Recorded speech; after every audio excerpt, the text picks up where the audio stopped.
الله أكبر الله أكبر الله أكبر الله أكبر. أشهد أن لا إله إلا الله. أشهد أن لا إله إلا الله. أشهد أن محمدًا رسول الله. أشهد أن محمدًا رسول الله. حي على الصلاة حي على الصلاة حي على الفلاح حي على الفلاح. الله أكبر الله أكبر. لا إله إلا الله.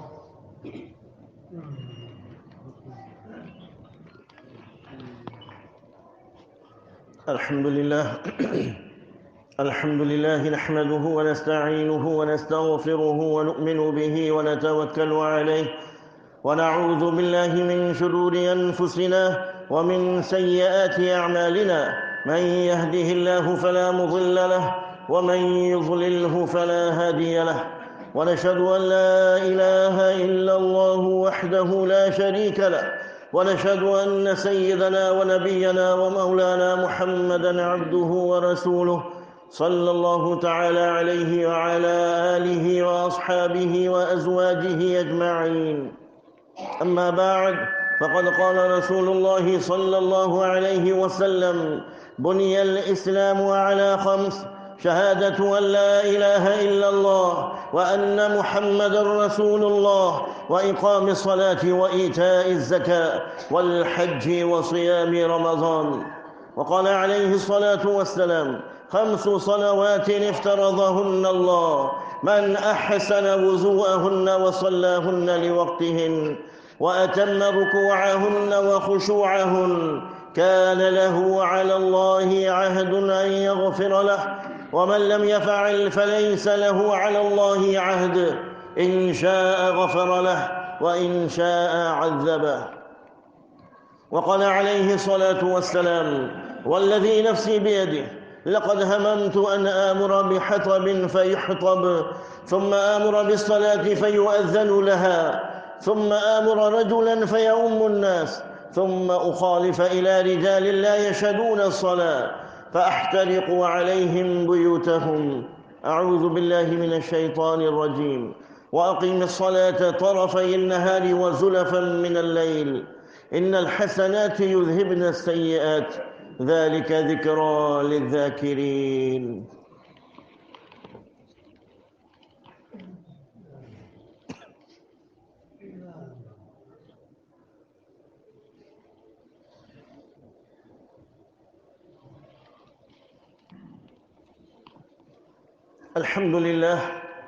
الحمد لله نحمده ونستعينه ونستغفره ونؤمن به ونتوكل عليه، ونعوذ بالله من شرور أنفسنا ومن سيئات أعمالنا. من يهده الله فلا مضل له ومن يضلله فلا هادي له، ونشهد أن لا إله إلا الله وحده لا شريك له، ونشهد أن سيدنا ونبينا ومولانا محمدًا عبده ورسوله، صلى الله تعالى عليه وعلى آله وأصحابه وأزواجه أجمعين.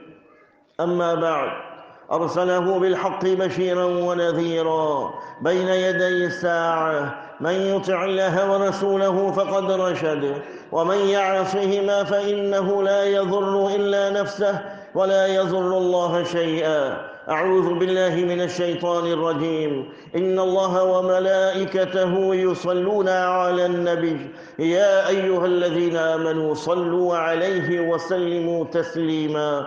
اللهم صل على محمد عبدك ورسولك، وصل على المؤمنين والمؤمنات والمسلمين والمسلمات، وبارك على محمد وأزواجه وذريته. قال النبي صلى الله عليه وسلم: أرحم أمتي بأمتي أبو بكر، وأشدهم في أمر الله عمر، وأصدقهم حياء عثمان، وأقضاهم علي، وفاطمة سيدة نساء أهل الجنة، والحسن والحسين سيدا شباب أهل الجنة، وحمزة أسد الله وأسد رسوله رضوان الله عليهم أجمعين. اللهم اغفر للعباس وولده مغفرة ظاهرة وباطنة لا تغادر ذنبا. الله في أصحابي لا تتخذهم غرضا من بعدي، فمن أحبهم فبحبي أحبهم، ومن أبغضهم فببغضي أبغضهم، وخير أمتي قرني ثم الذين يلونهم ثم الذين يلونهم. إن الله يأمر بالعدل والإحسان وإيتاء ذي القربى، وينهى عن الفحشاء والمنكر والبغي، يعظكم لعلكم تذكرون. فاذكروني أذكركم واشكروا لي ولا تكفرون.